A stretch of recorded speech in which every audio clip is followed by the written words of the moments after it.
Recording may begin. Thank you. This meeting of the Transportation and Public Safety Committee of Brooklyn Community Board 2 has been called to order and is now being recorded for the purpose of transparency and for permanent public access on the CB2 YouTube archive. All attendees, please keep your microphone muted when you're not speaking, and district staff will assist in maintaining that protocol. It is the practice of CB2 to conduct remote meetings with committee members' cameras on, particularly if you're given the floor to speak. To maintain appropriate discussion and voting, I'll make it known when and which topics are open for comment by committee members, and then board members at large, and then the general public. If you wish to speak, try to use the Webex feature to raise your hand, or you can maybe use the chat function to let us know you would like to speak, and we'll get to you. If attendees experience technical difficulties, you can consult help.webex.com, or maybe after the meeting, reach out to the district office. And regardless of physical ability or limitations, we strive to provide access for all of our neighbors. So if you require accommodation or assistance for full participation in the meeting, please contact the district staff 72 hours before any public meeting. And we have not had such requests for this meeting. And now we'll begin roll call and introductions. I'll start with myself, and then we can just go around the Webex boxes, and the committee members can introduce themselves. I'm Juliette Cullen-Chung, Chair of the Transportation and Public Safety Committee. I'm Cheryl Gales, Vice Chair of the committee. John Quint, Secretary of the committee. Sid Nye, member of the committee, member of the board. Cyril Scala, member of the committee and member of the board. Patrick. Oh, sorry. Doreen Gallo, member of the committee, member of the board. Patrick Lackey, member of the committee.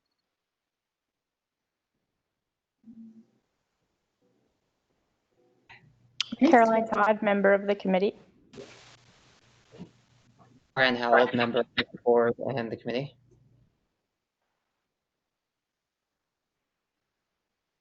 Sandy, unmute yourself. Oh.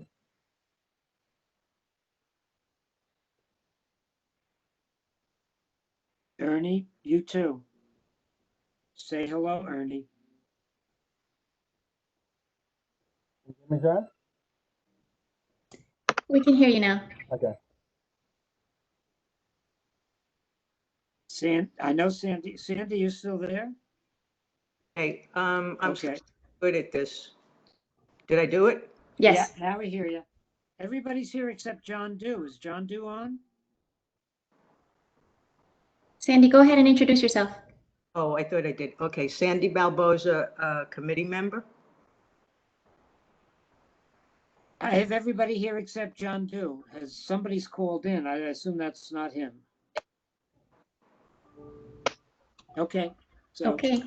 We have a quorum, and as I said, every member of the committee is here except Mr. Dew. So we'll move to the approval of the agenda, which is pretty brief today. We have the relaunch of the Revel scooter rideshare program, the approval of the minutes, chairperson's report, other business, and community forum. During the chairperson's report, I wanted to let you guys know that we'll be reviewing the statement of district needs that Carol Ann distributed, as well as the CompStat reports. And do we have a motion to approve the agenda? So moved. Seconded. Okay. John, Sid. Any objections? Okay, great. We're going to start with the relaunch of the Revel scooter program. I see that Lauren Vriens has joined the meeting, as well as Carol and Antunes. And you guys can feel free to take over the presentation function. Thank you. I think you're gonna have to give me access one more time. There we go. Hi, everyone. My name is Carol Antunes. I'm the Community Affairs Manager of Revel. Thank you so much for having me. I'm joined by Lauren Reens, who's our General Manager for New York. I think you guys had met with our previous Community Manager, John White, a few months ago, and Lauren, when we initially visited the board, and since then we've relaunched with some safety initiatives. So I'm going to share my screen.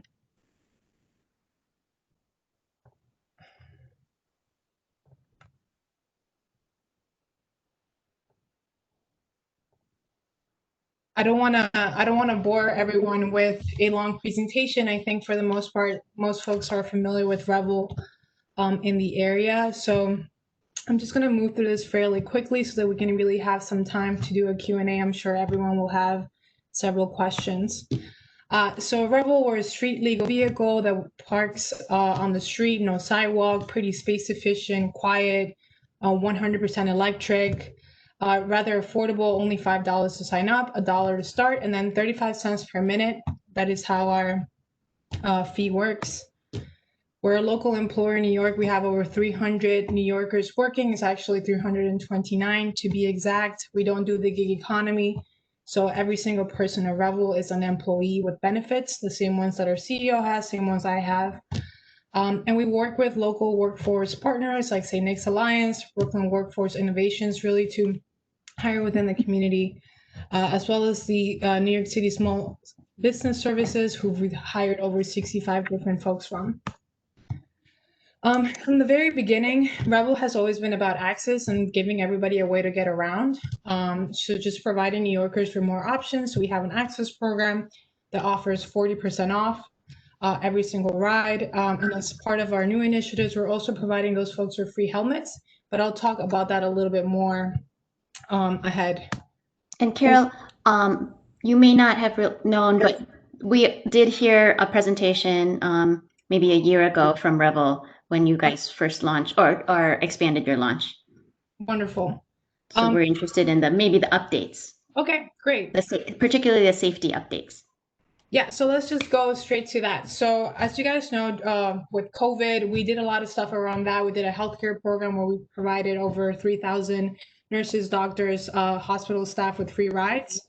What ended up happening in the last two and a half months was that we started seeing really a shift in the behavior of our users. So for the last 3 years that we've been in operation, we've had pretty great users who are respectful of our rules and also the city law. So I think, I think everyone here watches the news. We had 2 fatalities that happened, and that really shook us to our core. And from before that, we knew that we really had to do something to improve some of the behavior that we were seeing on the street. We were noticing a lot of folks not wearing helmets, and that was really worrisome for us. So after those 2 fatalities happened, we kind of just paused all of our operations. And then for the next 5-6 weeks, we just dedicated ourselves totally to improving our safety and user accountability. So as we relaunched on the 27th of last month, we came back really with some really strong new safety improvements. The first being that before you start your Revel ride, the way that it works is when you hit start ride, only your helmet case will unlock. So that what that forces users to do is they have to go to the back, they pull out the helmet, then they sit and they have to submit a helmet selfie. And they have to also do that for the passenger if they have one. So that's straight off the bat something that we've done, just really adding some friction to the entire process. Before you could hop on the Revel and go, you can no longer do that. You're not required to take this photograph for every single ride. And then we did a comprehensive safety training. So this is really, I would say, like our biggest item. We really wanted to make sure that every single user on the Revel platform, which was over 360,000, knew what the rules were. Not only what Revel rules are, but New York City and state law, right? So like you cannot ride on a bridge, you cannot ride through a park, you cannot ride on a bike lane. So we worked with the behavioral insights team, which are leading experts, and are really great at putting together exams and trainings that really help people learn and understand concepts. So we have 42 questions now that you must take whenever you sign up for the process. So the way that this worked was when we relaunched at the end of last month, every single person, 360,000 people, they were suspended. So if you wanted to actually get back on a Revel, you had to go on the app and take a 20-minute safety training with the 42 questions. Basically, every question you get it twice. So you're tested on helmets, like are helmets required? Riding with minors, which is not a state law, but a Revel policy. We don't allow minors on our vehicles, so you must be at least 18 years old. And then riding on sidewalks, bike lanes, highways, stop signs, red lights. Basically, the feedback that we've been getting at other community boards and just from people that write in is, hey, like this exam is pretty comprehensive. I actually failed it the first time, or like it took me a really long time to get through it, and it was harder than my DMV test when I was getting a permit. So we're pretty happy with the results of the test, and we think this has really been helping us see like a curve downwards on all bad behavior overall. But we didn't stop there. We really took time to automate as many processes as we could. So we started with just like automatic alerts and suspensions for anybody that was on a highway, on a bridge, in a park, riding the wrong way on a one-way street. So we're really the first micromobility company to have mapped out all one-way streets in New York City, and then just automatically suspend the users for doing so. So the way that it works, if you're doing like 2-3 blocks the wrong way on a one-way, great, you did it. When you stop your ride, you're actually going to get a notification saying, hey, like you've been suspended. And this is the reason why. So that's a proactive step that we've taken. We've also really increased our lessons capacity in all 4 boroughs where we operate. So we've always had lessons 7 days a week out of our Gowanus HQ. Now you can do Gowanus, you can do Inwood, you could do the Bronx, you could take a lesson in Astoria, Queens. So really just making lessons more accessible. We have the capacity to do over 1,000 lessons per week. Just also like updating our app. So now every time that you go to the app, you get safety messaging. We did Link NYC ads. And something that we're really proud to share with you guys is the fact that we have our in-app community reporting tool. So previously you would call Revel at our CX number or email safety@Revel. Now we encourage everyone to download the Revel app. You don't have to become a member or pay the $5 fee. You just download the app, takes 10 seconds, and you're able to report any bad behavior in under 60 seconds. So there's actually a menu where you just click the multiple options of like whatever behavior you're seeing. Maybe someone just is not wearing a helmet, or they're not wearing a helmet and they didn't fully stop at a stop sign. You can report that on the app. You should tell us the location, the time, and the only information that we ask is for your email address. And then our team gets that notification automatically and they can go in and issue the suspensions.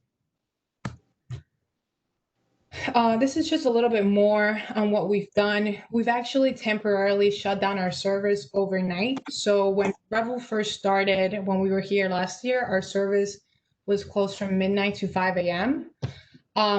During the height of COVID, we realized that we had a lot of essential workers on the platform. So I mentioned earlier that we had over 3,000 nurses, hospital staff that were using Revel to commute. And we actually had a network of 57 hospitals that were using the service. But as we're coming back, we really want to encourage users to be on their best behavior. We know that maybe at night, there have been some issues in other communities. So we just have shut down the service overnight from midnight to 5 a.m.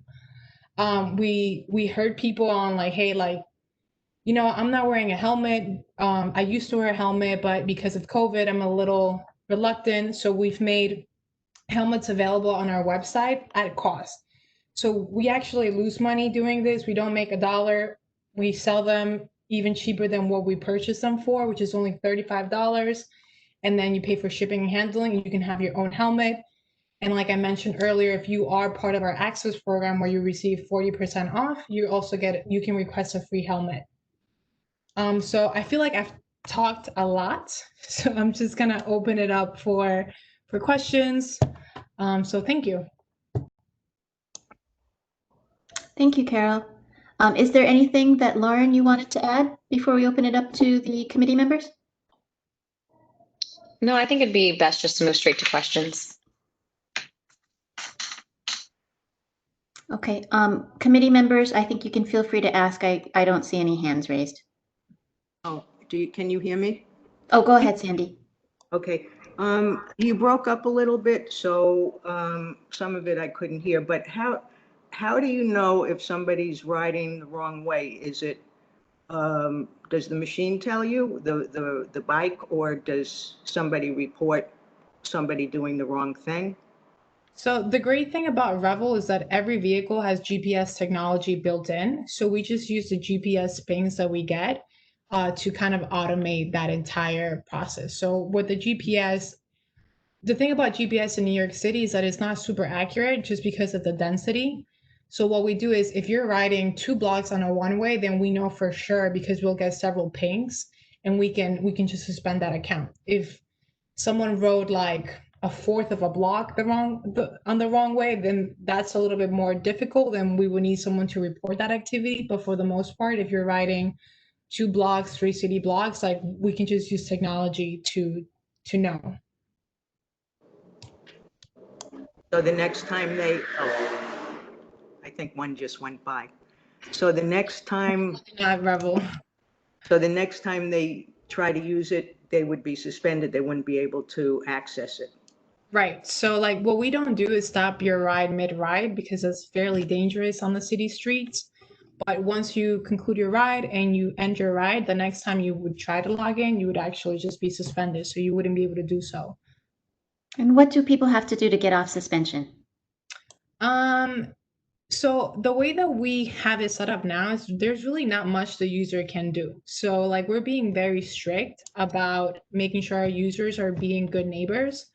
So if you're riding like through a park, there's nothing you can do that's gonna, change our mind about the fact that you should be back on the platform. So there's some suspensions. For example, if you're not wearing a helmet, we'll suspend you for 7 days the first time. But if you do it again, then you're permanently off the platform because we feel like a user that is caught the second time with the same violation is just never going to learn. So that's the way that we've set up our suspensions at the moment. All suspensions have a 7-day first strike, and then second strike, you're out?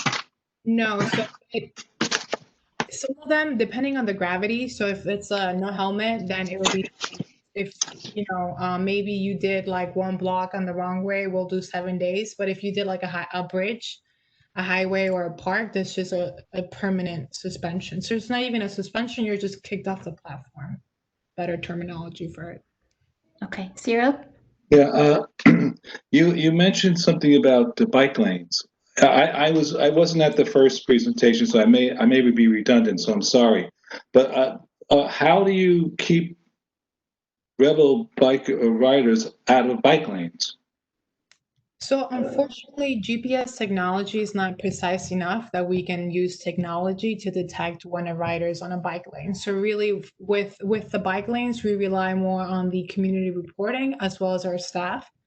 So because we have a network of 3,000 bikes throughout the city, we're constantly doing battery swaps, moving bikes around. So we have 20 to 30 employees out at all times. So that's one of the ways that we make sure that we catch people who are on the bike lane, and people tend to report that activity often. So as a follow-up question, have you had an increase in bikers complaining about Revel being in the bike lanes? How do you, let me rephrase it. How do you deal with complaints? You get a complaint that maybe Revel, they're using the bike lanes. I know your GPS catches people going on one-way streets and things like that, but if there's an over amount of Revel, because it would be tempting, human nature, that would be a tempting place for a Revel rider to actually ride, I would imagine. But how do you deal with those complaints? If we receive a community complaint about a Revel rider on a bike lane and you submit a photograph, we just suspend that user. right away. So like, So you're taking on the policing vis-a-vis the city. Basically, you're doing most of the policing to try to keep everyone in order. Is that what I'm getting? So the yes, city's saying, okay, go ahead, use the streets, but we're not going to do anything. You're going to have to do it. That's just that's a very interesting concept. Okay, well, I had another question, but I'll come back to it. Licensing. Do you issue a license? Is there a license for a driver of a Revel? so in order for a person to ride Revel, you must have a driver's license. So you need to have a driver's license. We require you to go through the sign-up process where you submit a photograph of that driver's license, a selfie to prove you're the person on that matches the ID, a debit or credit card, and we run a check to make sure there's no suspended license. But they don't have to have a lesson. It's not mandatory, but they're available. But you must go through the mandatory in-app training, which is The written exam, the written test. it's 42 questions in about 20 minutes. Okay, but you don't have to have no practical lesson at all. They're available. But you're not. It's not a necessity. It's a voluntary thing, basically. Okay. It's Thank not. you. Is it part of the training video? Right. So when you first, let's say you're getting ready to take your exam, you actually first have to watch a how-to video that's just based solely on the operational side of Revel and how to ride. And you then take the written examination or safety training, which is And is the direction not to ride in bike lanes in that initial training video? right. Okay. So all of the content before you even get to the bike, you get all of that information. So like no bike lanes, no highways, no bridges, helmets, no minors, all of that is constantly cycled through before you even get onto the Revel. I just downloaded the app, and the first thing that popped up was no allowed to park riding bike lanes. It was part before you opened up or moved any further. The first thing they showed was no bike lane riding. Okay. Doreen, you had a question? Comment? Yes. So I'm going back to what Sarah said. Back in the day, I rode a motorbike through Southeast Asia, and it's a lot different than driving a car. And I've been driving a car for a long time. I'm just kind of curious about the insurance. People doing it for the first time. You said that lessons are available. Is it? It seems like it should be a little bit like part of the process. It's having a driver's license and getting on a motor scooter, two different things to navigate on a city street. And what are the casualties? We know about the casualties, but the accidents. Are you having any? How many people, like first-time users, get on a motor? Listen, I'm just remembering like when I was much younger and doing that, and like, okay, this isn't like riding a bike or driving a car. So I'm just surprised there's not a little bit more. Listen, you have to see that you know how to do this, and where is it? If they can have a lesson, where does somebody do that? And do they have to pay for it? Does Revel provide that? So lessons are always free. They're totally free. They're an hour long. We actually worked on we had the motorcycle safety training school work with us on the curriculum, which they loved. They're available in all 4 boroughs, 7 days a week. They're totally free. You just go on the app and Do you encourage people to do that? Is that something that you like? Yeah. We encourage everyone to do it. They're not mandatory because there's a large segment of our rider population that ride motorcycles. They have an M-Class license. They've been riding mopeds for a long time. So it's not a kind of like one size fits all model. So we do have, a large lessons capacity, and we're always encouraging users to take advantage of it. And they're totally free and they're really fun. And just like a follow-up about insurance, if you drive a car, you have to have insurance. What happened? all of our rides, the second that you get on a Revel, you're covered. So all of our rides come with insurance. What is the liability? I mean, what does it cover? What is the package? You know, because you can get all kinds of insurance. You can get car insurance and it covers nothing, you know, or you pay for it and it covers significant damage. What is your basic policy? The policy covers up to $50,000 of liability, and then on top of that, we do have an umbrella insurance. $50,000 is nothing. I'm just telling you, you know. It's the minimum We follow required the by New York federal State law. guidelines. So when we were actually insuring our mopeds, we just had to go with the maximum that the state allowed for a 200-pound vehicle. Got it. So, The yeah. minimum required by federal law, and since it's a for hire, they're doing it for hire. Federal law requires them that their maximum liability is the minimum required by state law. That's the law. The federal law. Law is the law. Okay. Thank you. And I can appreciate how much effort you all put in a very quick amount of time. Thank you. Cyril? Yeah, I have another question. How do you avoid people using the Revel for deliveries and commercial? That's an interesting question. I mean, I don't think that we avoid it if someone's willing to pay the fee for the Revel and they're following the rules. We don't have a problem with that. So if you wanted to do deliveries and you're paying us the regular fee and you're using a helmet, following the rules of traffic, that's fine. We actually partnered with restaurants back in April and May to help them kind of switch to that delivery only model that we had for a few months in New York during lockdown. But the insurance, that wouldn't change the insurance issue for you? No, so like every ride would still be covered, whether or not it's a delivery. Thank you. Did you do anything in your new safety program to improve the safety of the vehicle? Like sometimes the tires may have been a little bit more bare than would have been optimal to say ride in the rain, or any other safety improvements to the actual scooters themselves. Lauren, do you want to speak a little on the safety? Yeah, sure. We have a pretty strict protocol on kind of regular preventative maintenance checks on every single moped. That's set in kind of collaboration with our manufacturer. And we also just have a massive team of operations employees that are going around checking the Revels continuously. So either they're swapping batteries and doing a safety check of all the kind of DOT required safety components. So the lights, the horn, the blinkers, the tires, obviously.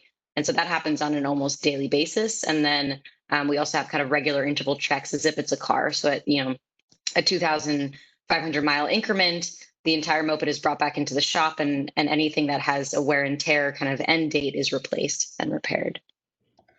So what is the average or maybe maximum time between the mopeds actually getting serviced? I mean, daily, some of them do, but how often does each one of them get serviced and checked? Do you mean like there's the full kind of the service interval? So that's like when we expect, brake pads to wear down or tires to wear down. And so that's at a mileage increment. And so that's at 2,500 miles. But they are checked almost every day by one of our field techs or our service techs. And if there's any particular issues that arise within the app, users can report issues. So it is a user's responsibility to check the vehicle before they ride and then submit any sort of issues that they see. So if there's a flat tire or a blinker is broken, they submit that within the app, and then we're normally within it gets removed. They submit it within the app, it gets removed from service so nobody else can rent it. And within a couple of hours, we've fixed the issue or brought it back to our warehouse to fix it. Okay. And is there any regulatory environment that you function in terms of ability to ticket or assess fines for people, not just suspend them from your service? Yeah, we're regulated under the state currently, and like any vehicle on the road, like we get tickets, and then those tickets, if, for example, you park by a fire hydrant and you received a ticket, then that ticket is billed back.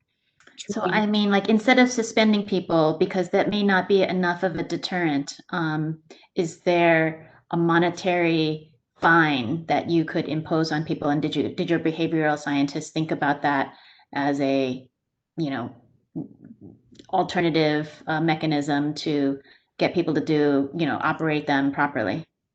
To be honest, we really wanted to curb bad behavior. So instead of just doing a monetary fine, we decided let's just make sure you're never back on the platform. So most of the consequences for bad behavior is just an You exposure. just kick them off. So then, you know, you're gone. So you're not going to do it again. Okay. And can you speak a little bit more to the headliners, the helmet liners? Previously, they weren't always available in the vehicle, either because somebody still like took them or they just weren't available anymore. How do we make sure that they are there for people who are renting the vehicle? So, kind of like Lauren mentioned, as part of like the battery swap that happens every day and like the cleaning of the moped, also just like liners are replaced. So if you come across a moped that doesn't have the liners, it's very rare these days that that would happen.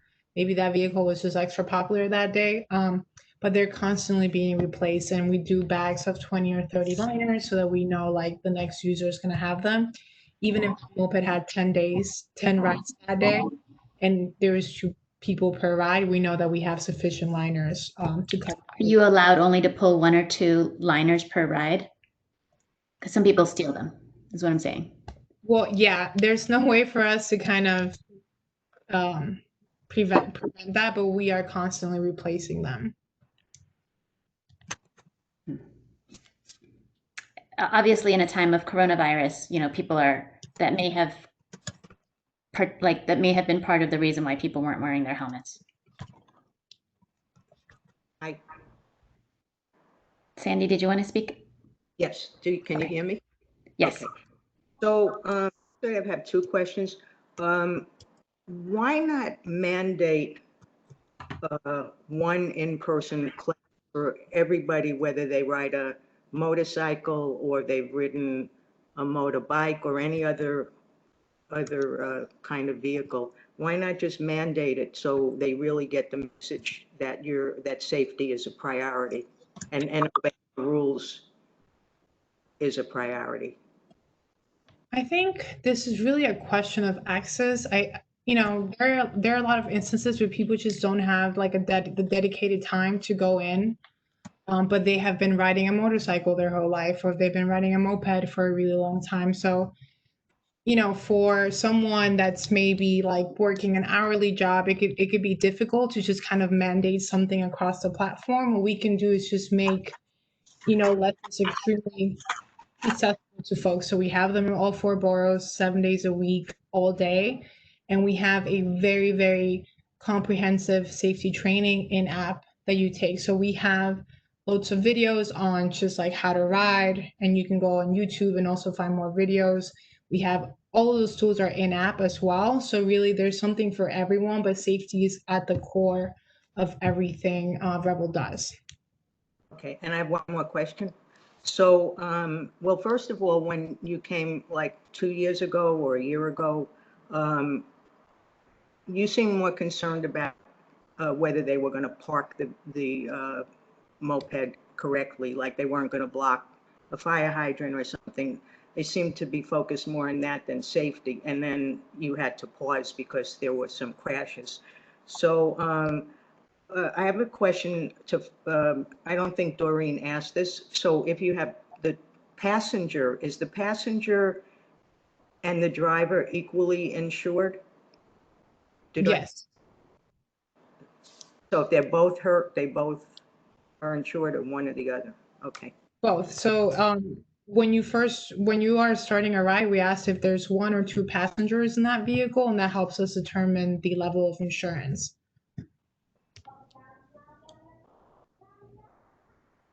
Okay, I'm going to open it up to members of our community board that may want to ask questions. Ms. Blount? Oh, sorry, Brian, I didn't see your hand. Go ahead, Brian. So I know we've heard a lot about Revel and safety with the suspension, but I am curious. I know that like 3 people were killed on Revel scooters in the past, but I don't know if you know how many other people have been killed by people operating Revel scooters.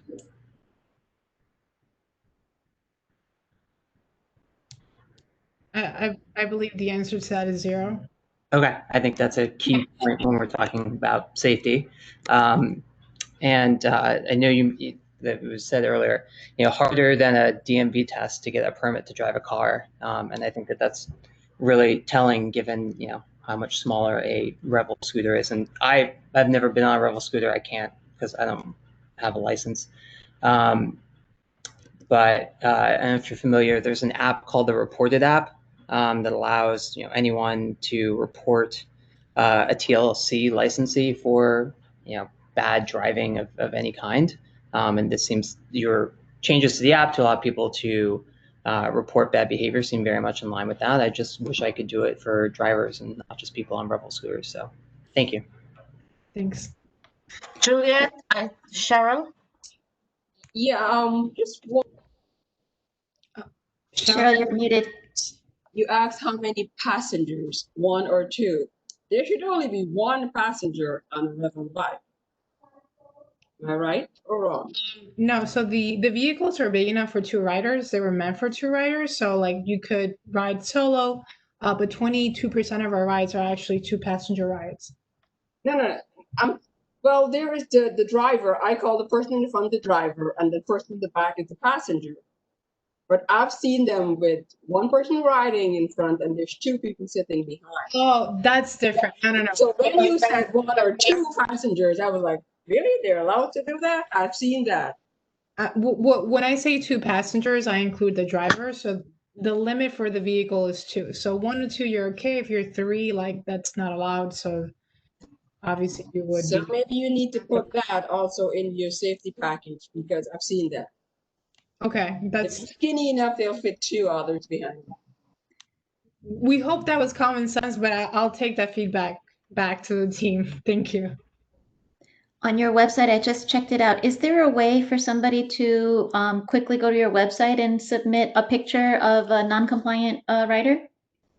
Yeah, so on our website, there's also a link to the community reporting tool. Before I log off this call, I'll make sure to send it in the group chat. So it looks just like the app, but it's if you don't want to download the app and you want to do it on a laptop or a computer, you can do so as well. It's not apparent. I'm on the website right now. I'm on the homepage. I don't see a link to report anything. Is it buried? It shouldn't be, but I will get that over to you in a couple of minutes. What I'm trying to say is that, it would be nice if the reporting could be super simple and people who don't have the app are able to report even a text, even if you have a text number that you want to let people, text from their phones. So the more you can simplify it, the better. Thank you. For sure. I agree. Caroline? Thanks. Not directly about human safety, but maybe environmental safety. What do you do with the batteries and other pieces of the physical scooter at the end of their usable life? And what are you finding to be the end of the battery life and the vehicle life? Like how long? I can answer that, Carol, if you'd like. So the mopeds, our intended lifespan of them is 3 years. That's kind of what they're rated for, and we can fix them and keep them on the road for a very long time, which is actually a huge advantage versus kick scooters, which have a very short lifespan. And so that's kind of the benefit of the vehicle that we have.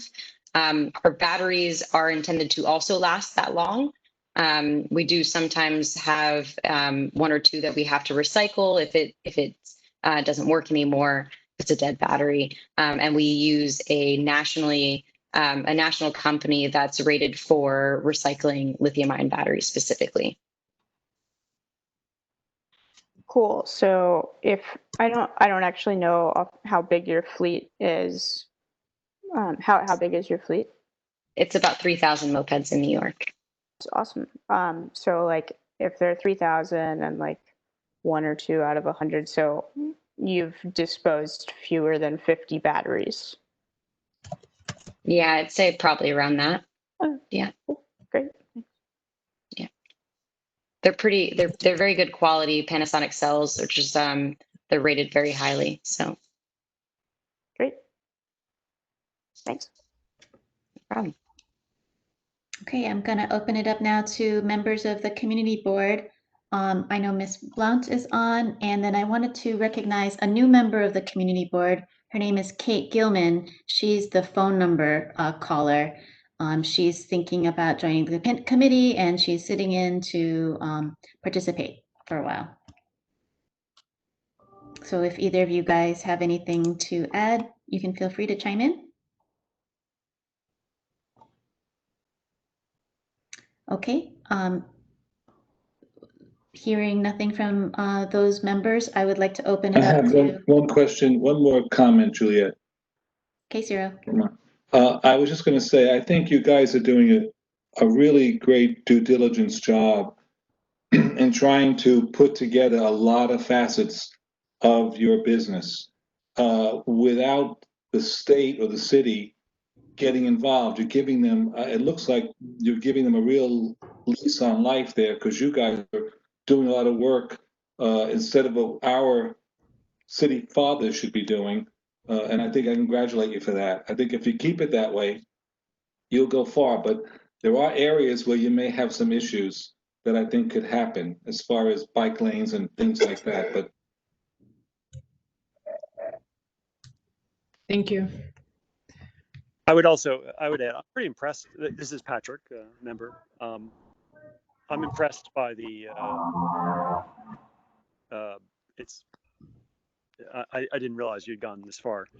I also want to add that I do think this service is an important part of the transportation network, a more sustainable transportation network. So thank you for that.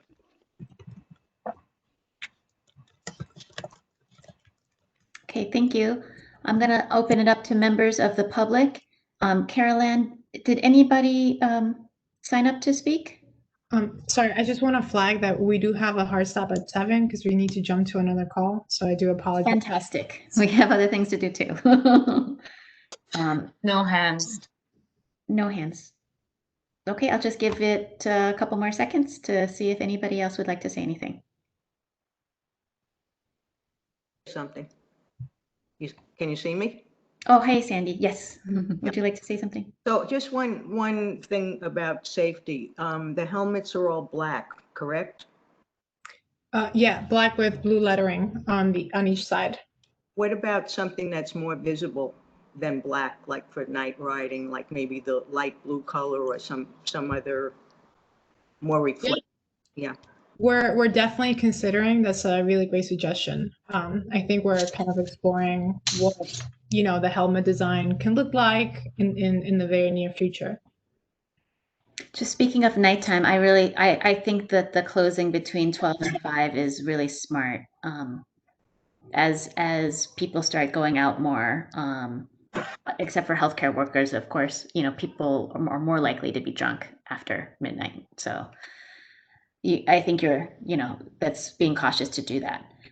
And I do want to share that starting today for the next 30 days, possibly a little bit longer, we are offering unlimited memberships to teachers. So whether it's charter or traditional public schools. So if you're a teacher or a teacher, let them know they can go on the Revel website and sign up for a free account and at least make their back to school commute a little bit easier.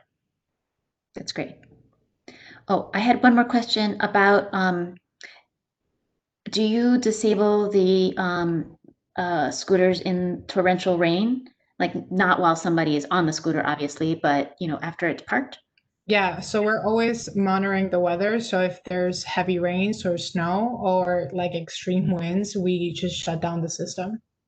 Okay. All right. Nobody has signed up in the chat to speak, so I would like to thank you for coming before our committee and presenting and answering our questions.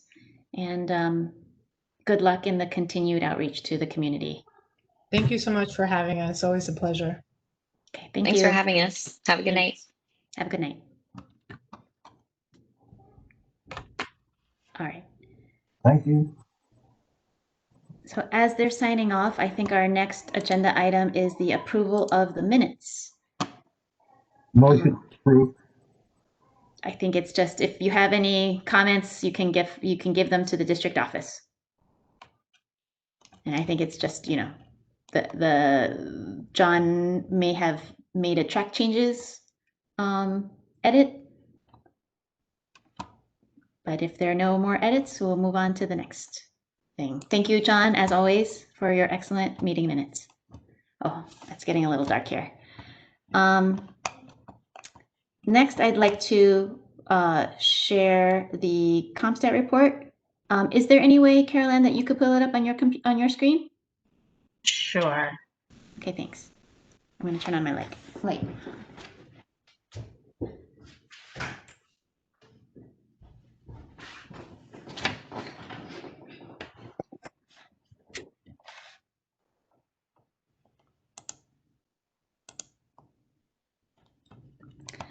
As she pulls it up, and we'll be able to see it. But notable to me is the big jump in gun violence.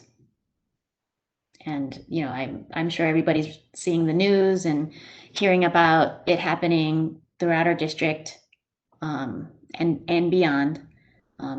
But that is our number one pressing issue that is in our statement of district needs for public safety is gun violence.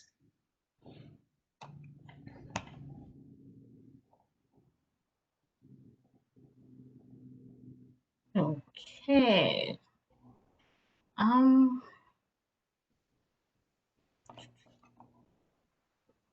I have it if it's difficult. I don't know how to get it at my get it off my other screen.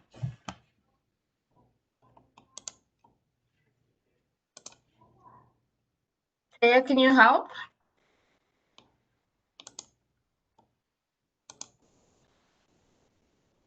If you want to give me. We're currently looking at the district VPN page. Yeah. Is the document in your email or where is it located? I was pulling it up directly off of the web, but my sign-in page, that's my second screen that's popping up. If you'd like me to share, if I can do it, Taya, if you want to, or Caroline, if you want to help me share content. Sure, one second. Yeah.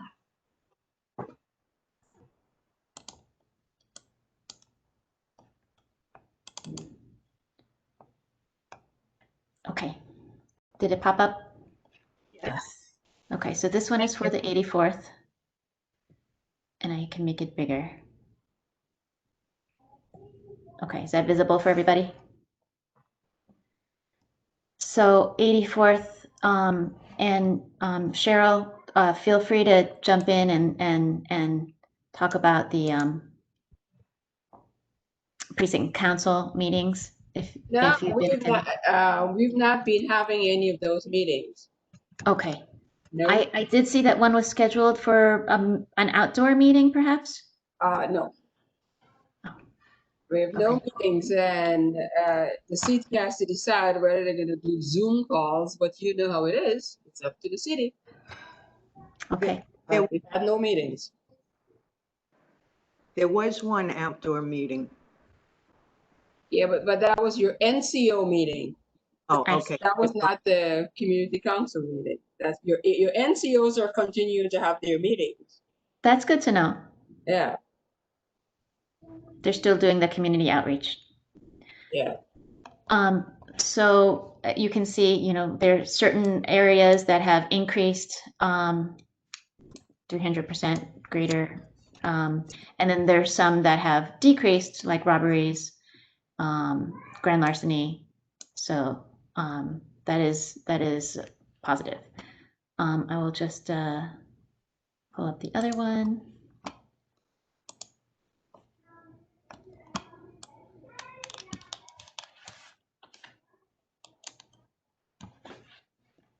And this too shows a large increase in shooting violence.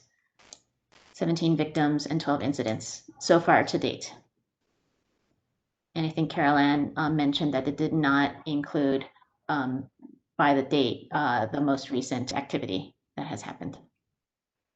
12 verdicts and compared to none for last year. That's an incredible number of increase. Julia, Yes. do we have any feedback from the precincts as to why or where or how these shootings, where they come from and what's going on? What's We bringing had them actually on? invited the new head of the 84th precinct, they were supposed to attend this meeting. Cheryl, could you remind me the name? Cheryl? I think she's muted. I'm sorry. Was he invited? Yes, he was supposed to attend, but then at the last minute, as usually happens, there was a conflict, and so he didn't make it. She didn't make it. He could have his EXO be on the call. If he couldn't. So that would be we are trying to get a representative to be able to address those issues, Sarah, is what I'm trying to say. I would hope we would get one or get a written, we're going to have a meeting next month, I think. Am I correct? Yes. So before that meeting. Oh, you're I on mute. I think what the district office can do is make sure that if Captain Rana cannot be on the call, maybe the EXO can be on the call to explain the numbers, because I would not take it upon myself to explain these numbers. It's their numbers, and they have all the details to say about them. So if he can't come, Caroline, maybe you suggest to him that he puts the EXO on the call. Sure. Okay, great. I'm sorry, this is Esther. Can I say one thing? Please do. The 88 precinct did have a precinct council meeting Tuesday. I was there. It was outside at 288 Clawson Avenue in the park, and it was a lot of people there. Thank you, Esther. Would you like to let us know what? I don't have the stats as far as I don't have the stats. They said that crime is increasing, that they talked a lot about car break-ins. They seem to think that was a big, people are leaving things in their car where people can see it, and a lot of car break-ins. They talked a lot about that. They talked about taking some guns off the street. Yep, I did hear about that. I don't have I don't have the statistics. They didn't hand out anything with numbers or anything. Right. Did they speak to the increase in gun violence and what they thought the causes might be? No, they spoke to it, but they didn't say what the cause may be. Okay. So I think, Carolyn, yeah, it would be great to, even if the commanding officer is not able to come, a representative from the 84th or 88th, frankly, we could reach out to both precincts. Mm-hmm. Okay, thank you. Will do. Juliet. All right, and I will stop sharing if I can figure out how. Stop sharing. Okay, so we're back to the screen. Are there any other comments that anybody would like to discuss about the CompStat reports? Yes, Juliet, Sandy. Yes, go ahead, Sandy. So, when I hear about the shootings on the news, they seem to be attributing it to gangs. I don't know if that's correct. And so if somebody can't come to the next meeting to give us the information, can they write it? Can we get a written report or a written report anyway, and just in case it's a last minute change? Because, we should know. Carol Ann, what do you think about that? Do you think it's more likely to get somebody to come? Sure. I can always ask, and I'll do that at, maybe as early as tomorrow, just so they can get it on their calendar. Okay. And in the worst case, if we're not able to get somebody to attend, it would be nice to get some kind of statement as to what they think the causes are. I wonder, we're being flexible, right? So it could be an NCO as well. Well, we'd like to get as high of a officer as possible.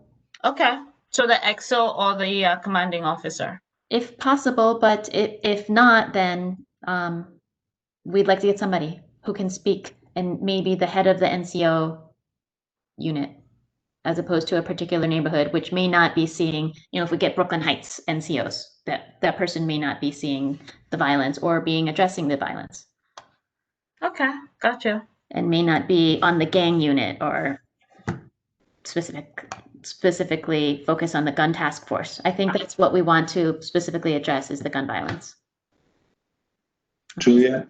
Ciro, yes. I was just going to reiterate, I think this is a very top priority, and I think that they should be made aware that the community, as we are the community board of representatives, we would like them to at least come to a meeting or show us and tell us why and what's going on with this. This is a very important subject to all of us, so I wish they would take it that seriously and make the effort to come or join the meeting. Ciro, I mean, they're doing their jobs. That's why they're not coming. So, Well, we are trying to get them to come, but we also want them to do their jobs. So I think, that I agree with you. Yeah. I can't argue with that. Yeah. Okay. That's why I suggested a written Right. sort of information. I think, yes, in the case that we're not able to get somebody, I think that's a good way to address it. If there's a gun task force, if there's somebody specifically dealing with these issues. Okay. If I could share my screen again, I'm going to move on to the statement of district needs and the primary pressing issues, unless there's other comments. Okay. So moving on.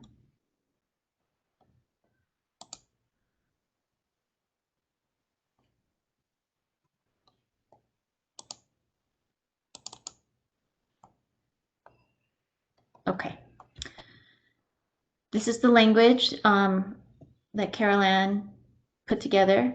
I just wanted to review it as a group to make sure that we're satisfied with it, to go in as the transportation and public safety top priorities. So the BQE, again, being the top priority until that work starts and being underway.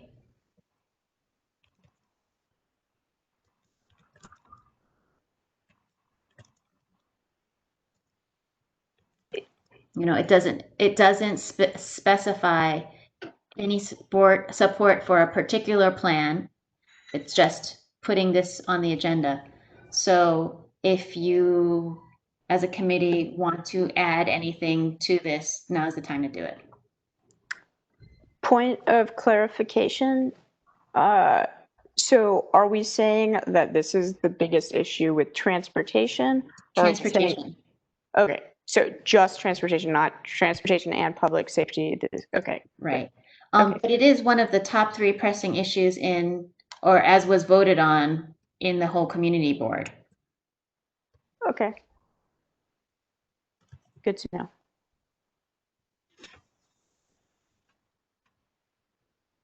Okay, I'll give you guys a few minutes to read it. And I know some of you are more involved in this panel. I'm sorry, in this issue.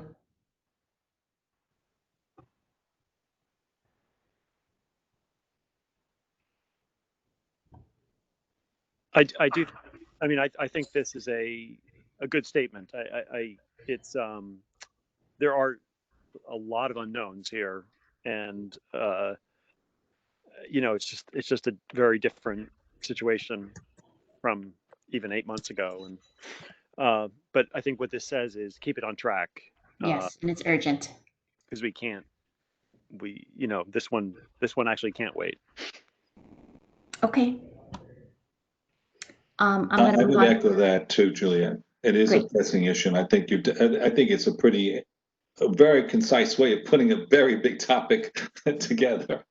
Great, great. All right, I'm sorry, I So- can't see anybody's hand, so feel free to. Juliet, it's Sandy. Go ahead, Sandy, yes. So I'm on the stakeholders committee. Yes.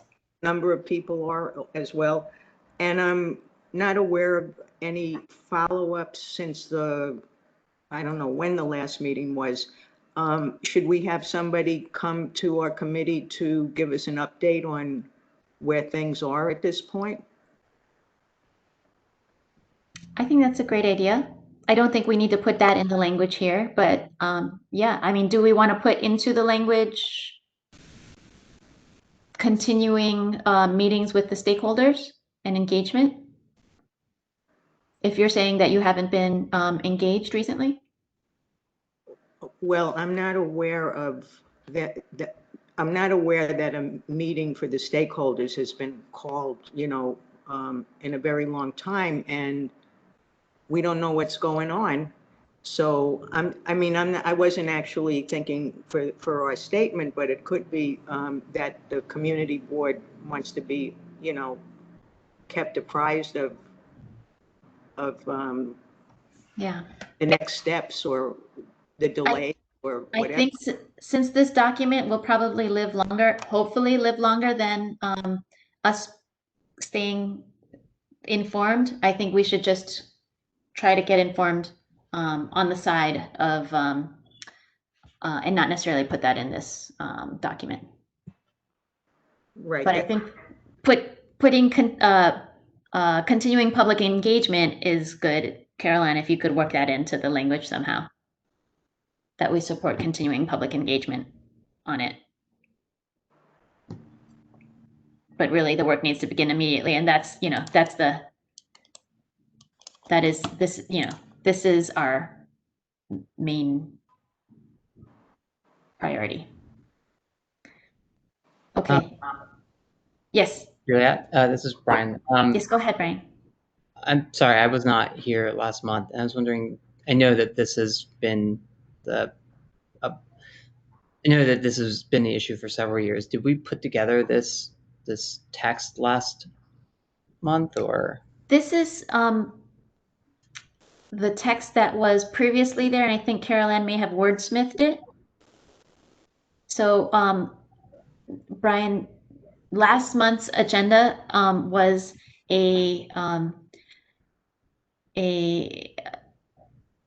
I think it was really enlightening in terms of our communications and discussion and education about a lot of justice initiatives and both in the criminal and in the social justice arenas. You might want to watch the video of it, but I do have the document that we were going to review as well that came out as a result of that with our revised statement of district needs. And I think Carol Ann distributed it in advance of the meeting as well. So after we go over these two, I can spend some time on that document as well to make sure that we're good with it and to address Carol Ann's suggestions for two additional initiatives. Okay, it's good to hear that there's a video because I am very sorry that I missed last month's meeting. I just wanted to call attention to one of the lines in there for the BQE. The rerouting of traffic will send tens of thousands of vehicles into local communities, increasing the risk of crashes, environmental pollution, congestion, and stifling of neighborhood businesses. I don't really think that that's necessarily a neutral statement. I know that there are many opinions on this, and I think that the rest of the statement is neutral as to, that this is an important thing and that, a decision needs to be reached, and planning for what comes after the current roadway is very important. But I think that this sort of stands at odds with what we know about, induced demand, and that this is not necessarily a statement in line with the rest of the sentence is not necessarily in line with the rest of the statement. That like rerouting of traffic will surely happen, but I don't know that it will necessarily increase pollution, congestion, and stifling of neighborhood businesses.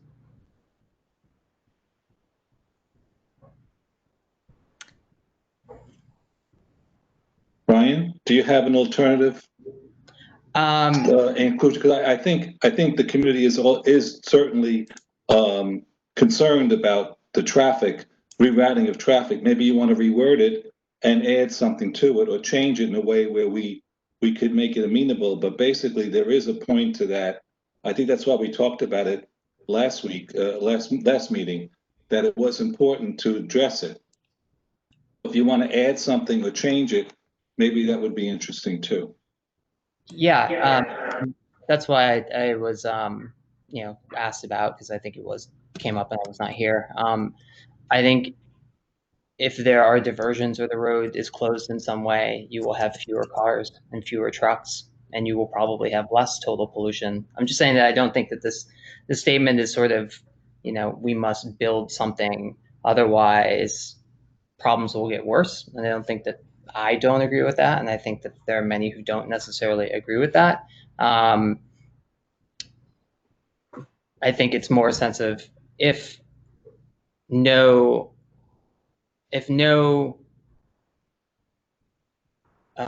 alternative is decided upon and implemented before the roadway is shut, that will be something that is problematic. I don't really have any alternative language, but I don't necessarily think that rerouting of traffic will increase pollution. I think if it's more difficult for people to drive, you will see fewer people drive and you will have less pollution. You may have more trucks, but you may have more trucks and make trucks going down narrow streets in the local communities. I think that's what the community is thinking about. Overall, you may have less pollution, but you're bringing the pollution into the neighborhood. Right. My suggestion is to leave it in there. I would leave it just as it is. I'm in favor of leaving it in there so long as, you know, this is the way we treat anything that adds cars or parking spaces moving forward in this community board. That's good. Can I say something? It's Sandy. Yes. So this issue is a very big issue and concern to the surrounding communities: Brooklyn Heights, Borum Hill, Cobble Hill, Dumbo. You know, all the neighborhoods are going to be impacted by traffic. So I don't think we're guessing. I think it's going to happen, and that's what everybody is very nervous about. And how this is going to be, you know, what the phasing is. We know that if they're going to take parking, the small businesses are going to be impacted. So I don't think we should leave it out. I do think Brian has a point that if the capacity is reduced, then the vehicular usage will be reduced as well. That's typically how the engineering models go. But I do also think that because of the truck usage on the BQE, that the trucks are not going to necessarily, maybe drivers will be reduced, but I think trucks are still going to do the daily trips. Other than in times of coronavirus where demand is very low and the city is shut down. So I do think, you know, though environmental pollution overall may go down, I think maybe if we tailored this a little bit more and said, you know, environmental pollution in residential neighborhoods. What about noise pollution increasing? Right. So because of trucks. So you're going to balance. You have to environmental and noise pollution in residential neighborhoods, something like that. No, you're going to get into a lot of nitpicking, but basically you're going to lose one and gain another. Trucks going down narrow streets, making noise at different hours of the night. They may not be traveling between 9 and 5. They may travel between 7 at night to 3 in the morning. So I will say again, I would leave it in. It's not specific, it has a range, and I think it does encompass our concerns. And I understand what you're saying. I think that, I mean, there's a difference between having a truck-only highway and trucks being diverted off a road that is closed. I hate to be a broken record, but we're talking about probably the largest highway project in New York City for maybe a decade, and there's nothing in here that even mentions climate change. I mean, like, our skies the last several days have been blackened by smoke from across the country, and I think it's strange that we're talking about rebuilding a highway. And nothing in here that says like it's important that the city deal with it in a way that isn't, you know, also destructive in ways that affect community board too. And I know that's very vague, but there really isn't anything in here about climate change, and that really makes me uncomfortable. I definitely see your point, Brian. I mean, most of the community-based organizations that are involved with this have that at the top of their list. The urgency I felt, you know, with this year's statement of needs was just to say, you know, really keep it on the agenda. But I do think that the language should reflect, you know, the horrible real world that we find ourselves living in now.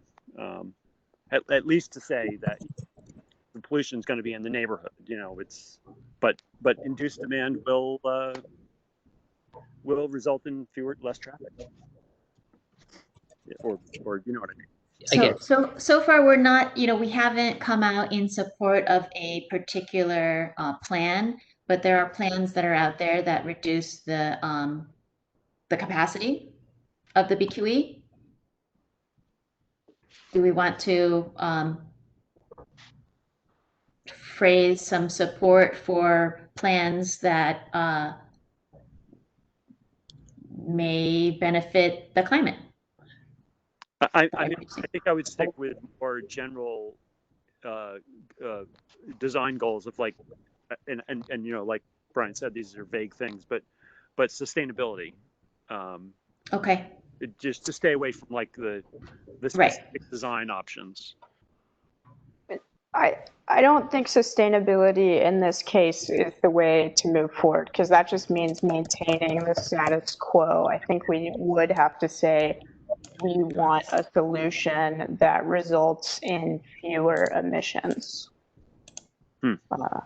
Like, I think that's vague enough that it might be okay. It means very little, just incrementally more than sustainability would.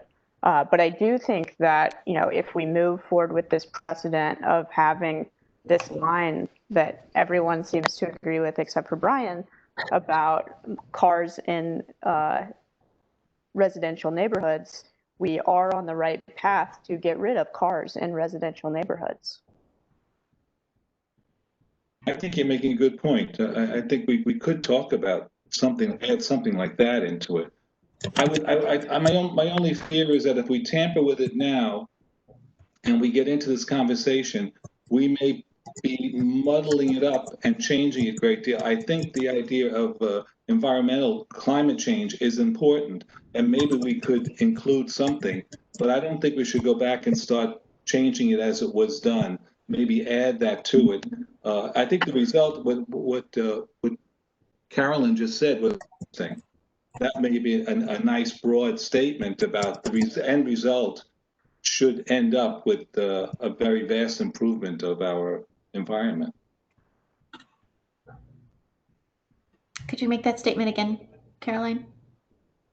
I think it was it could be, I'm reading the last sentence, Community Board 2 hopes that DOT can find a workable solution for rerouting vehicles, blah, blah, blah, that results in fewer emissions and a better environment than we had before.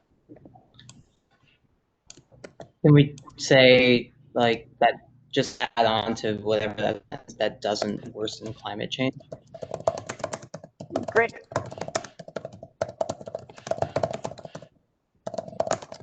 Yeah, I'm concerned about the word sustainable in context of what DOT is capable of doing.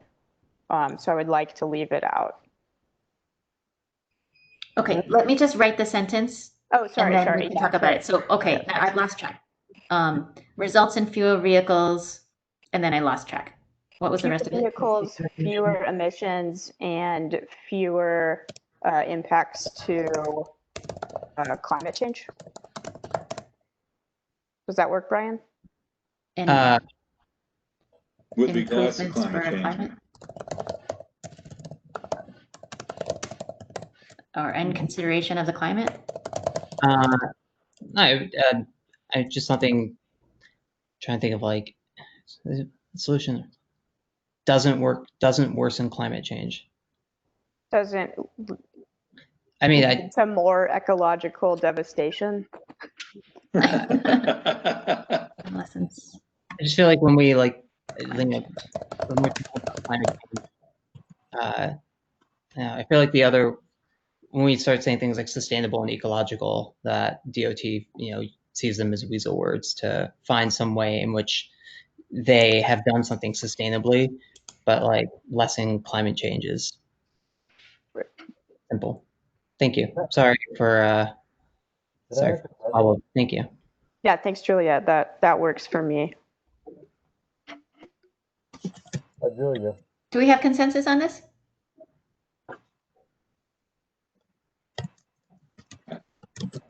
Good change. Okay, I'm gonna move on to the next one. Thanks. Any comments from the public or other community board members? Yeah, Julia. Feel free to speak up. Go ahead. Yeah, I don't know. Do we expect to have any response from DOT to any of these items? Realistically, this conversation been going on for the past 20 years that I know of. DOT hasn't presented to the community any proposal about how they're going to address this issue. There's going to be some rerouting. I don't know, unless trucks magically disappear, there's going to be some impact. And you can engage in this academic exercise, but to be truthful, it's going to be hard going for the community, and you have to say that. We should say that. Yeah, we do. We kept that language in here. Okay. Yeah, we kept that language. All right. I'm going to have to excuse myself. I got something else to do. Sorry, I can't hear you very well, Ernie. I'm going to have to leave the meeting. Okay. Okay. Thank you for participating. Okay. All right, I'm gonna move now. Any last opportunities for BQE comments? I was just going to say, Julia, wouldn't it be better in wording lessens the impact of climate change? Is that better English, or just leave that out? Yeah, we gotta work this out. Like, let's let Carol Ann figure out the. Okay, let Carol Ann do her thing. the English of that. Okay. All right. Public safety. This is about gun violence.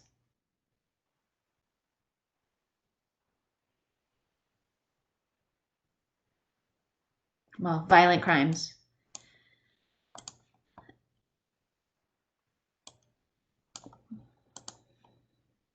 And then also about bias in policing.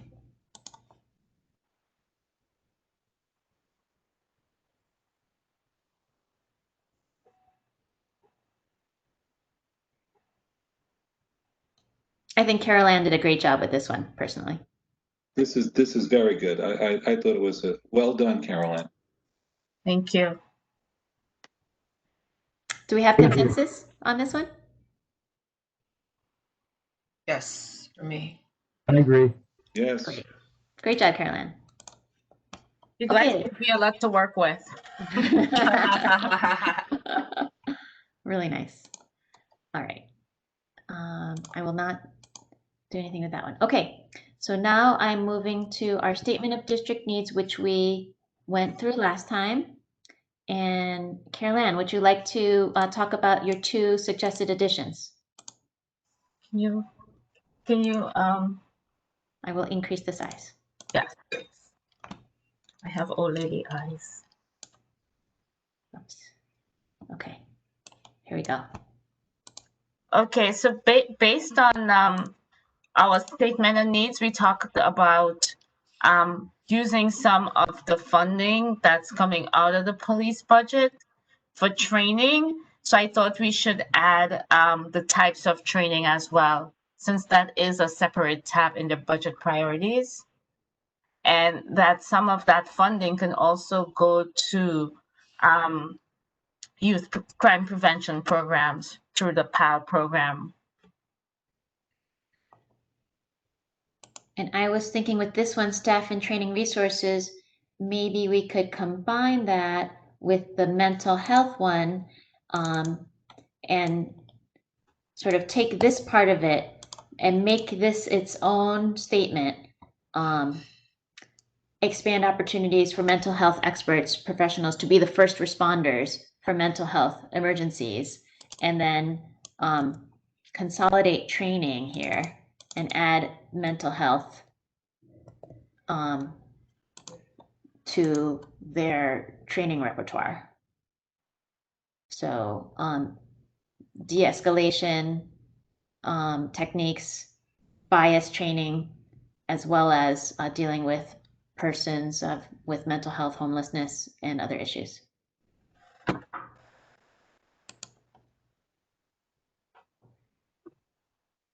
And just so you know, during the general meeting, somebody asked me specifically, do we have a statement that calls for first responders to be something other than police officers, to be mental health professionals or other people who know how to deal with people having mental health or drug emergencies. And so I think, I think that is an important one to stand on its own.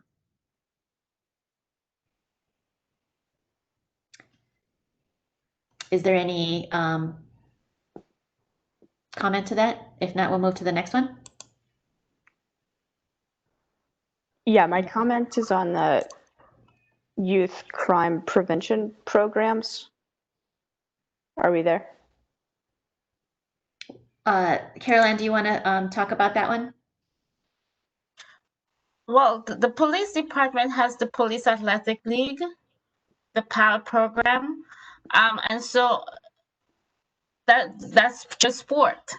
So I thought that maybe they can look at expanding their programs to provide chess. I don't know, but other types of programs that youth that aren't athletic could get involved in.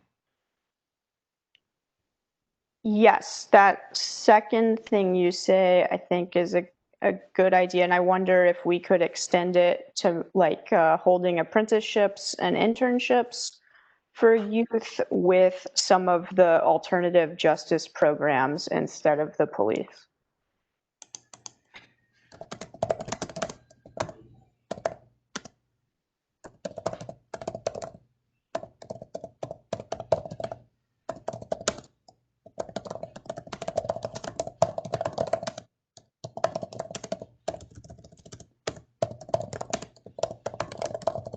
Like that?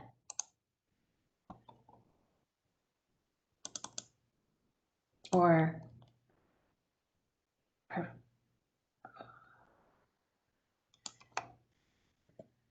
in addition.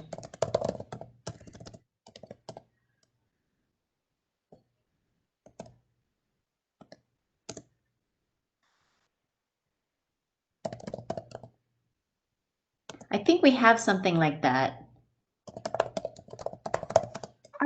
It seemed familiar, but yeah. Let me go to Internships, yeah, we have this. Okay, I guess I just want more opportunities like we talked about the Center for Court Innovation and stuff like that. And I'd rather us think about allocating money to things that weren't in the Department of Corrections and the police department than that were in the police department. Like community-based programs. Exactly. Thank you, Sandy. Welcome. So why don't we put it in the reallocation bucket? Redirect funding to educational internships, job training. Like something like the Summer Youth Employment Program.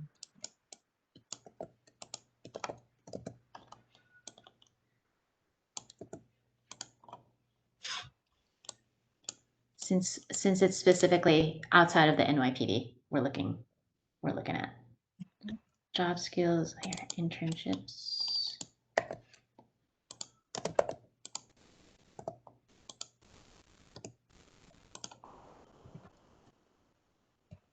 Okay.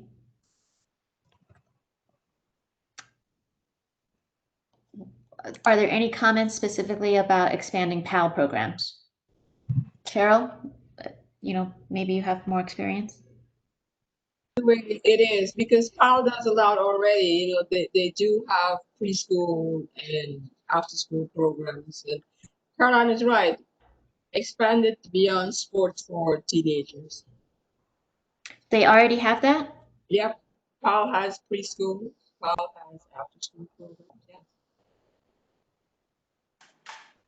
So Carol Ann, given that PAL already has that, what were some of the ideas that you had? I mean, after school programs, not just sports after school programs, Cheryl, like other sorts of after school programs? Yeah. Expand it to maybe they can have internships, as everybody was saying, internships, even technical training classes, things that are useful for teenagers, things that they can get jobs.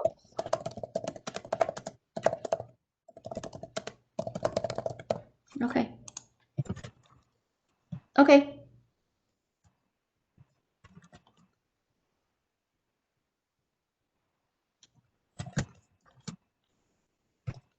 The link that you just sent, Caroline, has like mention of like acting program and like college preparatory work. So definitely things that were not just sports.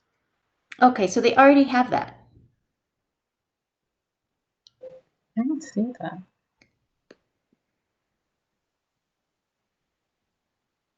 So I don't know that we need this one since we already have internships up in this one. Okay, take it off. I didn't see internships on there when I looked at their website. Brian, do you see internships on there? They do have. Actually, say have PAL expand their program to beyond sports. We know that there is pre-K and this preschool training because I see them. There's in the projects I see the PAL Athletic League has a preschool training, but maybe what they need to do is when you come to teenagers to focus not only on sports, focus on other things that will get them away from activities. I kind of like the way Caroline worded it. It's fine because I think we did use internships in somewhere else before on this thing. I can't put my hand exactly where it is, but you just want PAL to expand. If you're going to be taking money from other places and putting it towards PAL, then PAL should be a little bit more encompassing of not only younger kids but more older kids. Okay. Yeah, so the reason I brought up the alternative justice internships, which is a line item apart from this, I understand that now, is that I think anything we can do to create programs that are not from the police related to the community are helpful as we move toward a world where ideally there are fewer police, or the police are, not having a reach as wide and as discriminatory and dangerous, especially to people of color, as it has been lately. It's also good. I mean, on the other hand, it's also good for the police to improve their relationship with the community by being participants in the community, playing these sports with the kids, training, mentoring them, on certain, maybe it's even, I like with FDNY, I think, I went to one of the 84th precinct councils, and there was like a youth training program with the FDNY, and that was a really good way for FDNY to connect with the community. It goes. I think if they're two separate, that will help enforce the bias. So You cannot separate the police department from young people. You want to build a relationship. You can't say you don't want them to do anything with the police. I'm sorry. It's not right. Because you got to remember that these kids live in this community, and there are cops who live in the communities too. So you're trying to tell them you don't want to be friends with cops. You can't do it. I'm just trying to imagine a world where they aren't necessarily as prevalent because their presence can be violent. I definitely recognize that there are good police officers, and I'm grateful for a good number of them. And they do some great programs like PAL. That said, I think that when we get used to the presence, it's kind of like the military recruiter who's always there. I mean, it's lucky that the police department will pay them a living wage, but it's sad that too many officers end up, for lack of a better word, brainwashed. I would be remiss if I didn't say that I felt like any dollar we give to the police is a dollar that should be spent somewhere else.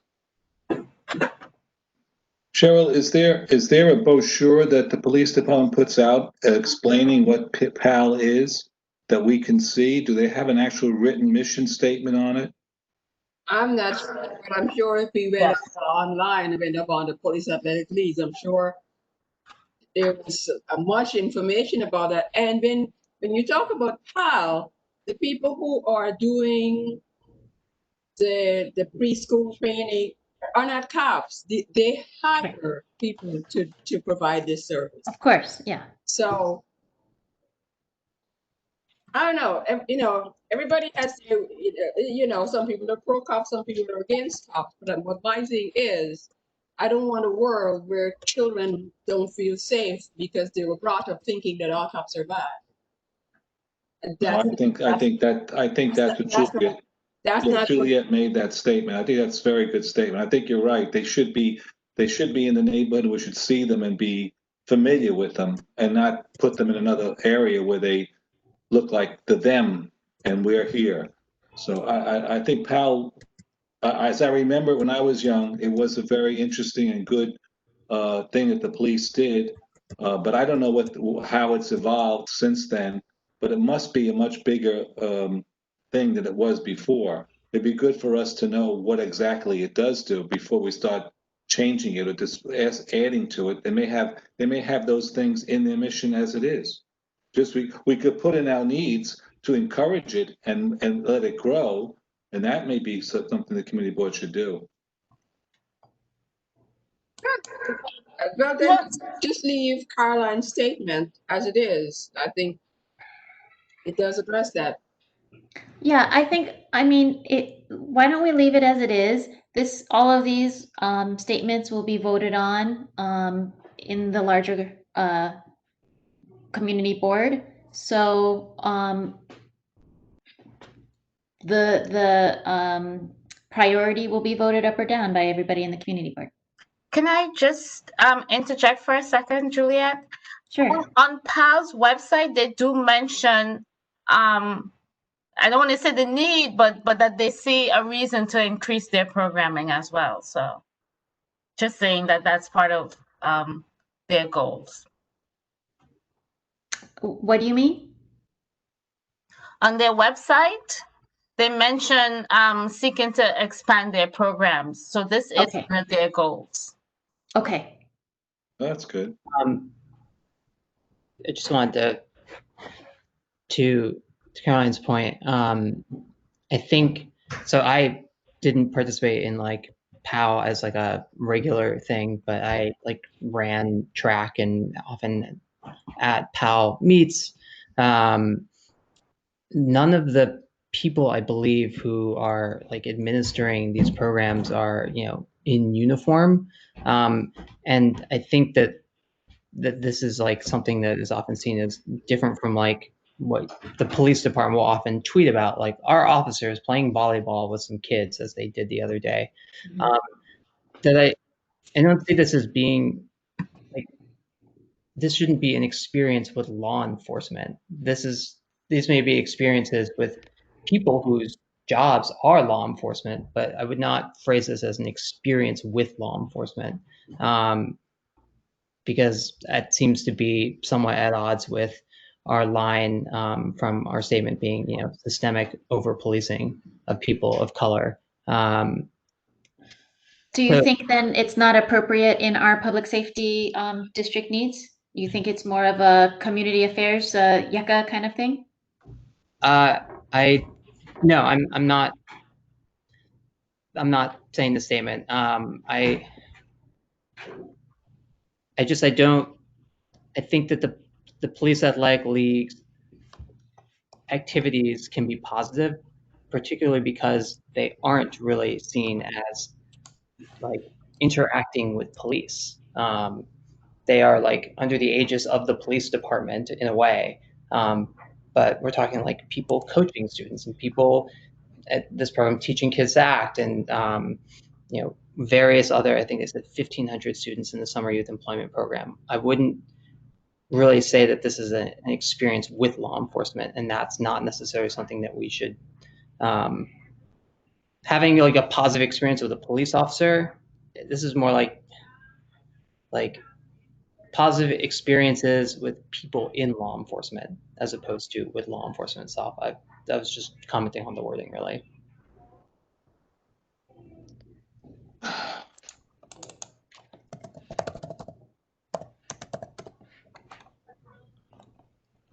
Okay.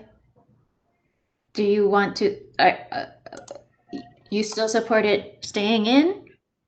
Yeah, I don't oppose this being in here. Caroline, are you opposed to this being in there? No, this was just a draft to help. I don't get a vote. And Caroline Todd. Sorry, our names are so similar. I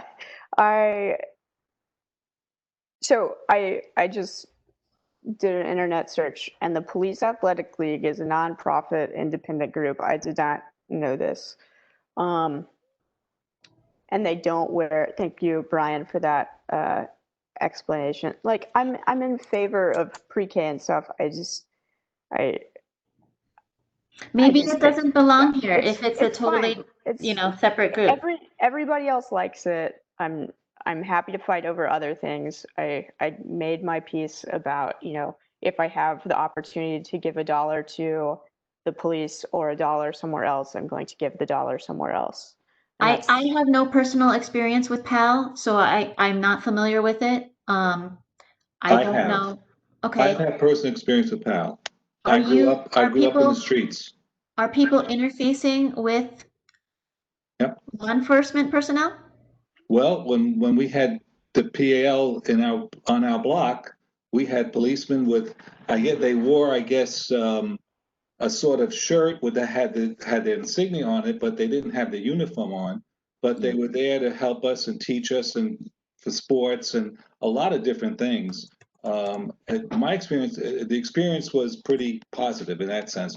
As I said, it was a while ago, but I think that was, it made us and the police more interactive. Let's put it that way. We called them by their first name. We had lunch with them. You know, they were there for a long time during the day. It wasn't just a couple of hours. And what neighborhood was that, Cyril? That was Bed-Stuy. Okay. So can I say something? It's Sandy. Hi. Sure, Sandy.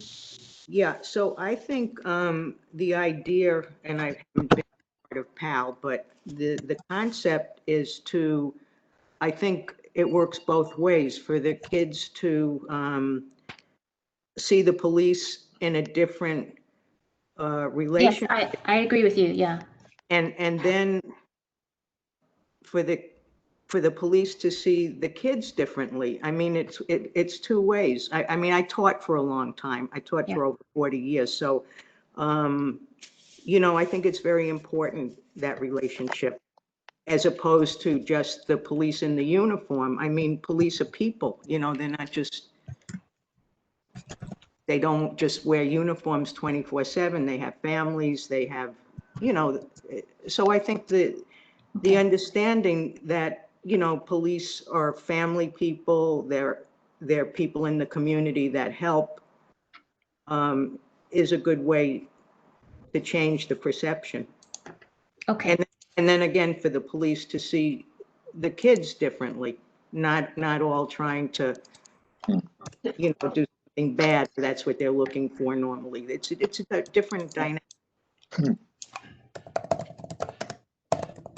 Hey, I just want to go back to something that Caroline said. I remember over the years, you know, from when I was growing up to more recently, that the police actually, that PAL is nonprofit, but the police actively raise money for the programs.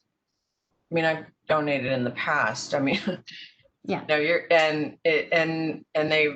I just remember getting these phone calls over the, you know, like, and this is going back from when I was growing up, and so it's, you know, I just was wondering about the funding part, because it seems like the police officers are, you know, on their own time actively trying to raise funds. Well, actually, you know, that's a good point. If it's a 501c3 not-for-profit, is it getting city funding?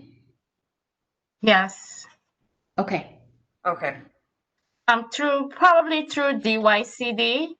So I may have to rethink if it belongs here or if we can ask Yaka to pick it up. Okay. Yeah, they receive city funding.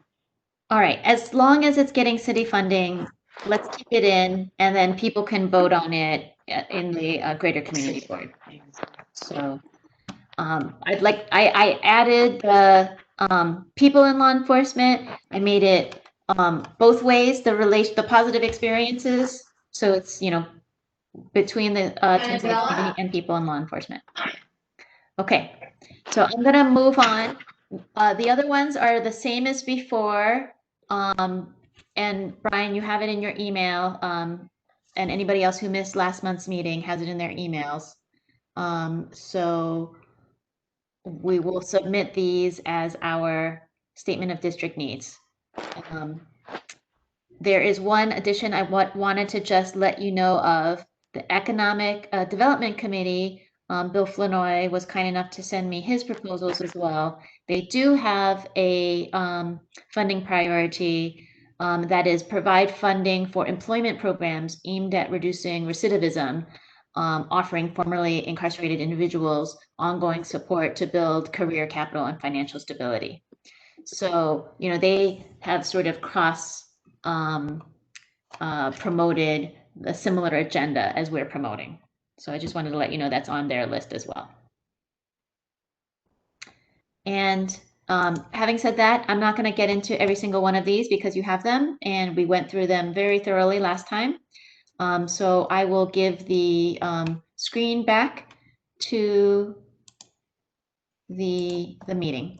Juliet, there was one more in there that was there? Did I miss one? Yeah, Oh, here it is. on Another green one. on Sorry. the Capitol. Surveillance So- cameras? This one? Yes. Mm-hmm. Please go I ahead, think we had a Caroline. discussion about that last week. Yes. Thank you for reminding me. Go ahead, Caroline. Okay, so the community board has received some requests for the purchase of surveillance cameras for a couple areas in the district. In particular, along Fulton Street, around Washington Avenue, and also along Myrtle Avenue, where there recently has been a series of break-ins. And so this was a request from the Myrtle Avenue bid, in particular for Myrtle Avenue, and constituent request from the Clinton Hill area for on Fulton Street. I think we should support that. I don't see any reason why not to. Yep. I agree.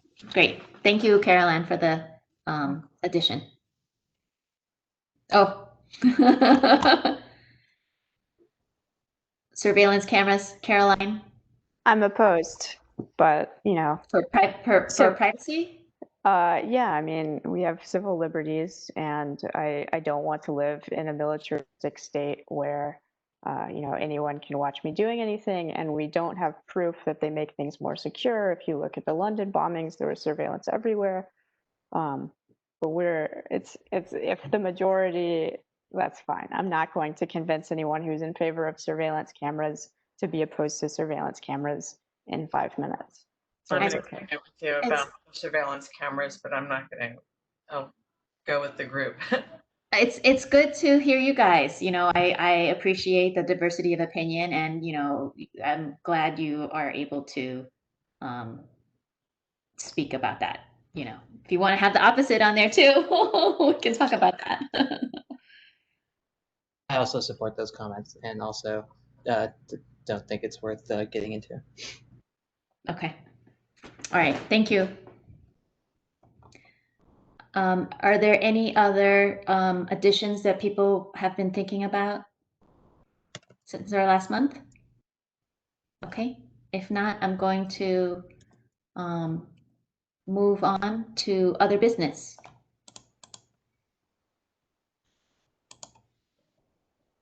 I have a question. Is the Brooklyn House of Detention currently being used for something other than admin type stuff? And like, okay, what is it being used for, I guess is the question. I think the prisoners in there, but they've called, I know that they're calling an updated meeting. There's an updated meeting scheduled for next week where they're going to talk to some of the community people and let us know where they are. At this point, they really haven't announced very much, but they're supposed to hold an updated meeting what's happening at the House of Detention next week. I think on the 23rd. Okay, cool.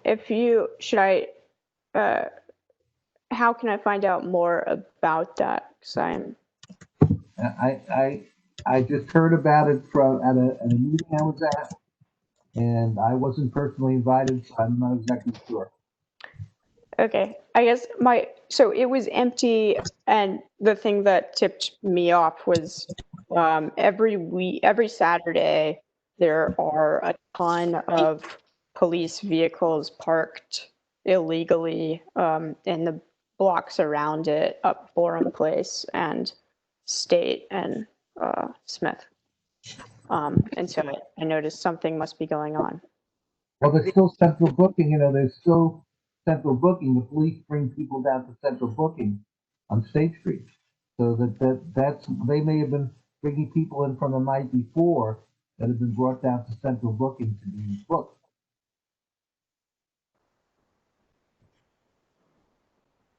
And so then anyone from central booking, correct me if I know very little here, they aren't there very long, right? It's just like a stopgap.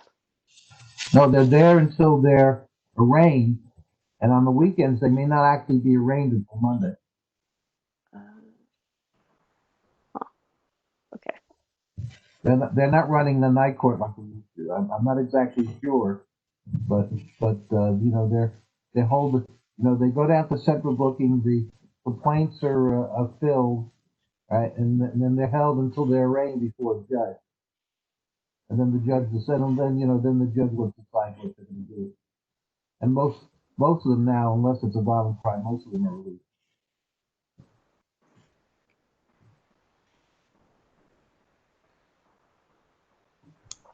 But I'm not, again, the meeting of the House of Detention, I know it's taking place.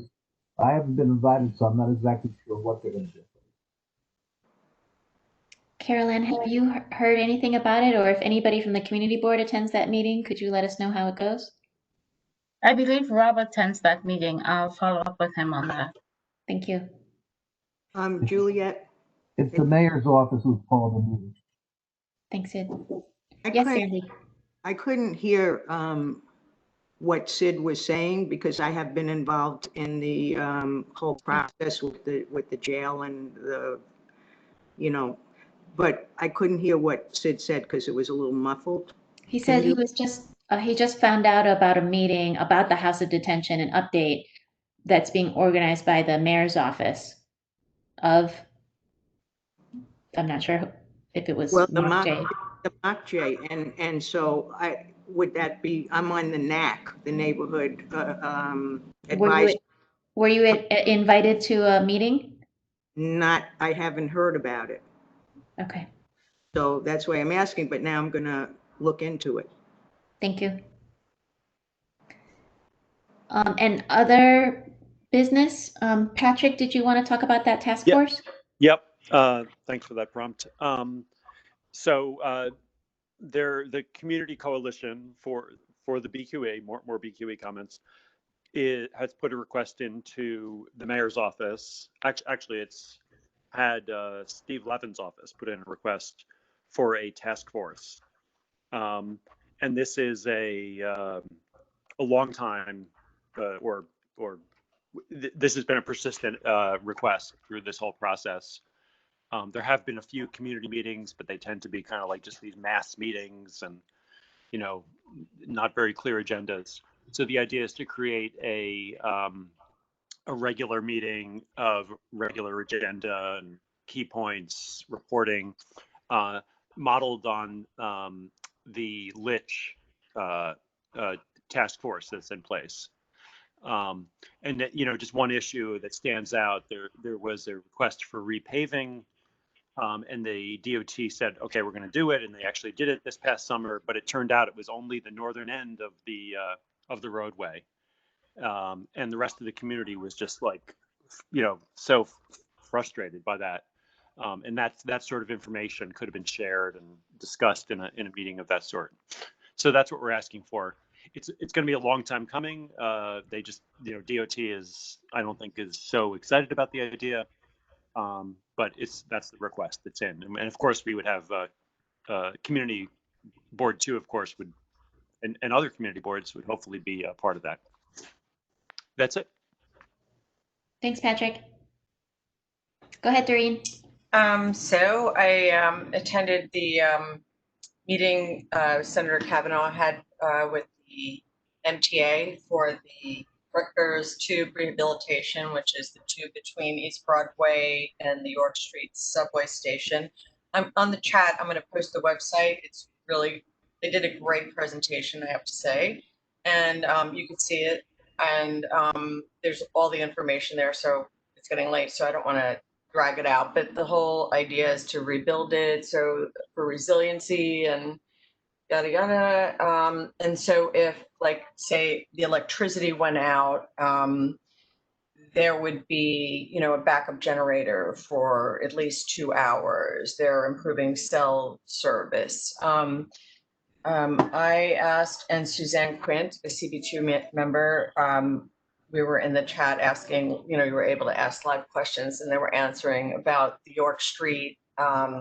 You know, this second means of egress at York Street is not part of this, but the MTA said, you know, get your elected officials to allocate money. But York Street, the East Broadway stop is getting ADA improvements, but York Street is not. They said that it would puncture the tube. It didn't seem like a really good answer, so I'm going to follow up with that. But the service is going to be shut down, 1 week in September, October, I think November, and then 4 months in the beginning of 2021. But it's the last of the Sandy, the damage from Sandy. It's the 11th project, and they seem pretty confident that they've really learned from their mistakes. So a lot of what they have found is that when they provide shuttle service, that most people really would rather have train service. So they're going to have a very active wait and see what people, they're going to provide shuttle service, but also, see what, people's needs are. So, I mean, they seem pretty confident they're going to be on schedule and, seem very upbeat about it all. But it's probably good that it's happening at a time where people are not using it, where the advantage, it's a silver COVID lining thing that it's happening at the, during this time. But anyway, it was right now I'll put the website up and you can look at it.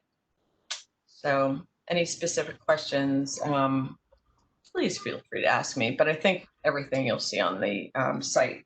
So I'll put that on now. So everybody. What's the duration, Doreen, of the shutdown?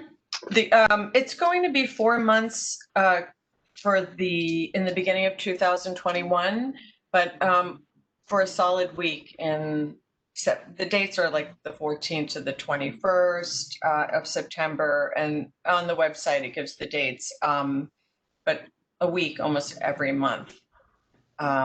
Up until 2021, and then it's going to be completely shut down for 4 months. Thank you, Doreen, for the update. I thought it's only weekend. I didn't think that. Well, when they actually do the, well, I don't know. Yes, I think. Yes, you're right. I'm giving you the wrong information. When they actually, in the beginning of 2021, it's going to be shut down completely. That's not what they showed. All right, maybe I'm really wrong about this. You tell me. Yeah, I'm going to put the website on. I'm a little distracted right now, but I'm going to put it on. But they gave the dates. That's not what they showed at all. Really? What did they show? They showed that it would be closed down a couple of weekends, all right, and it would be closed at night for a while, but it would not be closed. That it would not be closed. That it would not be closed weeks at a time. It would be closed. Right. It would be open most of the time with a few one or two long weekends closing. But the rest of it would be open except at night. You're right. Trains, nights, and weekends during the weeks of September 14th, 21st, 28th, 1 week in mid-October, and 1 week in mid to late November. I'm going to put the website on, and you okay. Look that sounds good. We'll go through the website. This information, and we don't need to chit chat. So I'm going to do that right now. And then just following up on that, do we need to add expanded, in terms of response to, hey, get your electeds to fund this? Yes. York Street Station on our capital request related to transportation. Yes.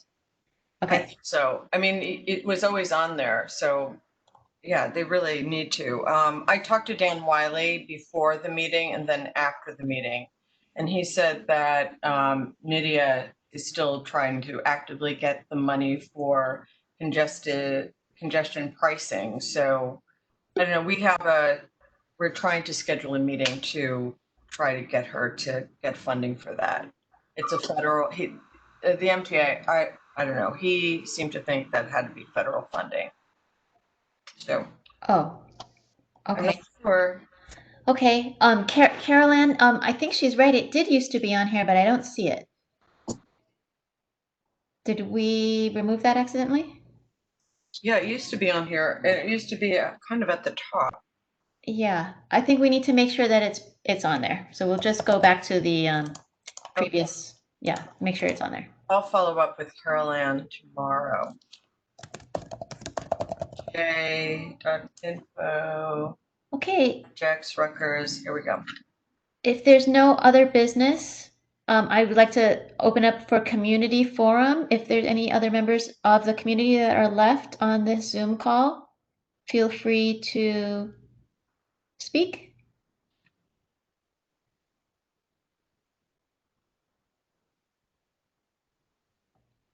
Okay, hearing no comments from the community, I will, first I'll let Doreen post her, oh, she did. I She did. did, okay, great. So I will adjourn the meeting and look forward to seeing you all next month. Bye, everyone. Thank you, Caroline. Bye, thank you. Good night. Thanks a lot. Stay well, everybody.